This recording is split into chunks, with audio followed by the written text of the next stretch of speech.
ایک دفعہ کا ذکر ہے کہ ویلوبروک کے چھوٹے سے گاؤں میں للی نام کی ایک نوجوان لڑکی رہتی تھی۔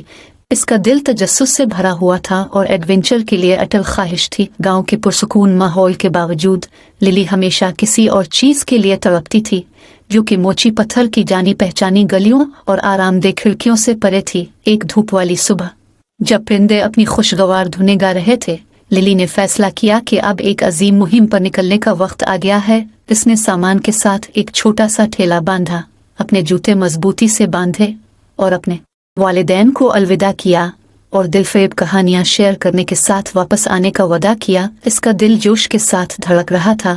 للی نے اس وسیع جنگل میں قدم رکھا جو ویلوبروک کے مضافات میں پڑا تھا۔ جنگل گھنے تھے، لمبے لمبے سائے ڈال رہے تھے جو درختوں کے درمیان رقص کرتے تھے، لیکن للی نے اپنے اندر چھپے ہوئے عجائبات سے ایک ناقابل فہم تعلق محسوس کیا جو اس کا انتظار کر رہے تھے۔ جب اس نے جادو کے جنگل میں گہرائی تک رسائی حاصل کی تو اس نے ایک قدیم پتھر کا راستہ دریافت کیا جو درختوں کے درمیان سے گزرتا تھا۔ ایسا لگتا تھا کہ راستہ اسے اشارہ کرتا ہے، امید افزا راز ابھی کھلے ہیں۔